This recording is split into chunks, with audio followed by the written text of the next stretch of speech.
Welcome back to Road to FIRE. We're a family of three documenting our journey to FIRE, financial independence, retire early. Let's chat about 5 types of alternative investments. I'll outline the pros and cons of adding this to our portfolio and our strategy in the next year or so to tap into some of these investments with honorable numbers like always, so please hang with me. Now, the goal is to have a diversified portfolio to hedge against, well, everything at all times. I am really happy with our current investment portfolio, which I will dive into in a second, but it's really basic. When I think about the common phrase, most millionaires have 7 streams of income, we are just not there yet. But don't get me wrong, basic is good. A basic portfolio can get us to FIRE fast, but I do want to think longer term and even after I leave this earth for potential generational wealth. I recently looked up the top 10 richest women in America, and about 7 out of 10 of them received their wealth through alternative investments that were passed down to them. Now, I'm not saying I want to be a billionaire, that's not a goal at all, but it would be nice to have investments that my grandkids can reap without relying on the stock market. Now, I've always been interested in alternative investments, but felt it was only for the uber rich, but that's definitely not the case now. Let me explain. But first, what is an alternative investment? An alternative investment is a financial asset that does not fall into one of the conventional investment categories. Conventional categories include stocks, bonds, and cash. In the past, alternative investment assets are held by institutional investors or accredited, high net worth individuals because of their complex nature, lack of regulation, and a degree of risk. Many alternative investments have high minimum investments and fee structures, especially when compared to mutual funds and ETFs. But that isn't the case today. There are avenues for everyday Joes like myself to get involved, which is very exciting. Let's debunk the myth that only the rich have access to continuous wealth. In general, though, here are the pros: diversification, enhanced returns, and unique opportunities. But the cons can definitely turn you off as well, because most alternative investments are for the long term and come with a higher degree of complexity. Like, you might want to chat with a lawyer first. Overall, I still think there is value in knowing these different options. So as I said, here is our current financial portfolio. And if you've been following our journey, then you know the makeup is very simple and basic. But again, basic isn't bad. But we are looking to expand and diversify potentially after we hit FIRE. Right now, most of our wealth is in our stocks, including our tax and non-taxable accounts. We then have almost 2 properties right now. And I can't wait to share our journey to house number 2 soon, but first want the inspection and appraisal to clear. Can you believe that people are making offers in the market with appraisal gap clauses? No thank you. And the last part is good old cash, which rounds up our total portfolio. So it is the basic FIRE portfolio. But I'm interested in all 5 of these alternative investments outlined here, but number 1 definitely piqued my interest first.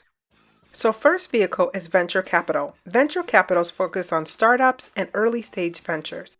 But in general, this refers to capital investments made into private companies or those not listed on a public exchange, such as the New York Stock Exchange.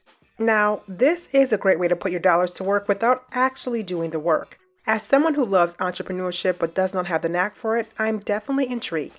But keep in mind that venture capitalists usually provide industry expertise, talent sourcing assistance, and mentorships to founders. Examples of this type of investment: the number 1 is crowdfunding.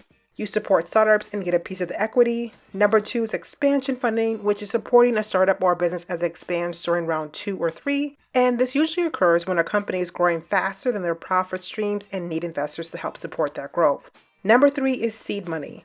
Many startups need a financial boost. It's a great way to help an entrepreneur you believe in build their business and still get a stake in their products or services long term. And then there is acquisition or buyouts, which is probably left to the wealthy, and they're pretty self-explanatory. But out of all of these, crowdfunding is probably the easiest vehicle for us to get into, as there are many platforms now available that have low entry barriers. If interested, I found this site and it was very helpful to me to get a little background on crowdfunding sites and how we can gain equity in different companies. Personally, I would love to be a shark later in my life. I'd love to be able to give my wealth to new entrepreneurs in exchange for a tiny bit of equity stakes that my children's children will be able to live off of. I know I'll be passing on my wealth to my son, but it'll be great to pass it on to my son's son or my son's daughter and so forth. But I do feel that the risk is high with venture capital. Right now, Theranos is going through its legal debacle, but many investors believe in the CEO's vision and her strategy to a tune of over $1 billion valuation. Now I know that is an extreme, but most businesses fail, and that is a fact. Despite the higher risk, I still want to venture, all puns intended, into this avenue.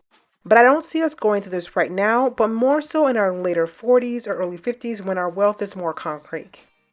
So number 2 is commodities. I used to work for the largest ag company a few years ago out of college, and I had a 1 week training on trading commodities, and it was interesting but definitely hard to grasp initially. Commodities are basic goods used in commerce that isn't interchangeable with other goods of the same type.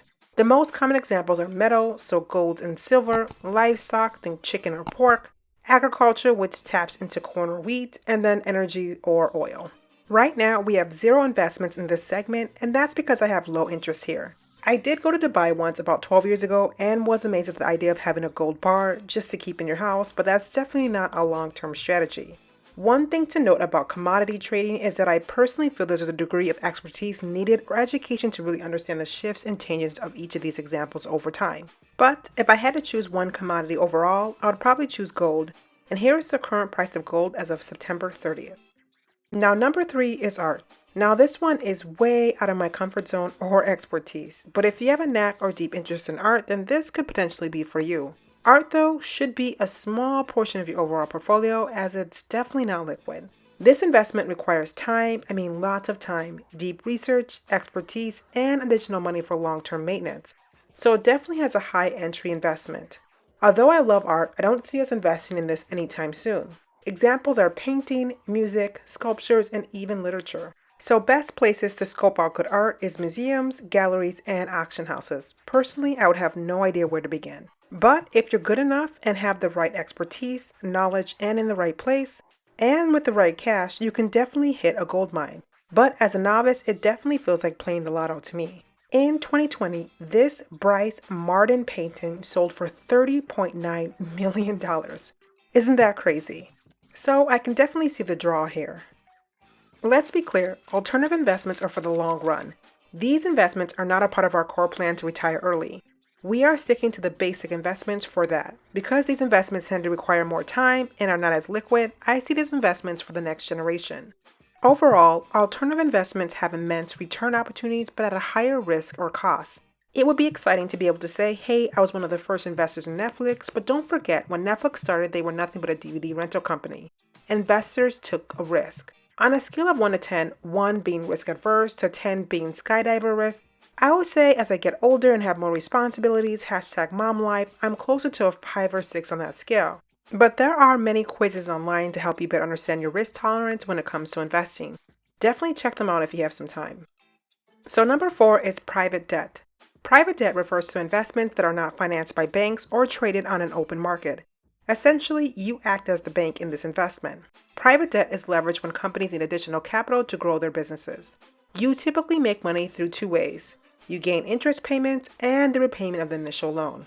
Right now, there are P2P programs you can use, private companies, and personal loans, as in lend your coworker $2,500 with a 5% interest in 30 days. Yikes, but that's a potential example. But it can be lucrative if done correctly. One of the most well-known platforms is Lending Club. Now, I've never used it personally before, but you can either come in as a borrower looking for a loan outside of the bank or an investor willing to take the risk on a private loan. Let me know in the comments below if you've used a P2P platform before. Last but not least is collectibles. Now, I've never collected anything but beanie bags as a kid, but here those were going for high prices at one time. Collectibles can be a great investment if you have the right item at the right time. But in general, the fun of a collectibles isn't the rate of return, it's in owning a rare item as well as how it may appreciate over time. Examples of common collectibles are antique cars, comic books, trading cards are big right now, coins, and stamps, which I never even thought of before. But one of the most valuable stamps in the world is the Tre-Skilling Yellow. It's a Swedish postage stamp with a color arrow, and it's one of a kind, obviously. Its estimated value is $2.3 million. For collectibles, it's all about scarcity and rarity that makes its value, and most of them are manufacturing mistakes. Out of all the alternative investments, this one is definitely a solid no for us. Now, I think venture capital is in our long-term future. I love the idea of getting equity stake in a future Fortune 100 company. Maybe not in my lifetime, but possibly in my son's or my grandkids'. Now, I would be lying if I'm not tempted to buy a gold bar, a physical gold bar, to put in a safe when I'm like 70 or something, just as a potential gift for friends or family. I love the idea of diversification, but the basic investment tool still works the best for us. Less is even more when it comes to investing. Because we're looking to hit FIRE in a shorter time frame, these options won't become available for us until after we reach FI, which is definitely okay as well. And as a youngish or newish or average investor, I do feel that these alternative investments always seem too daunting or too far off, but it shouldn't. There are many other vehicles outside of the traditional or basic avenues to build wealth, even for those who are not millionaires. Now, if you made it this far, thank you so much for watching. But don't forget to like, comment, and subscribe below. Until next time.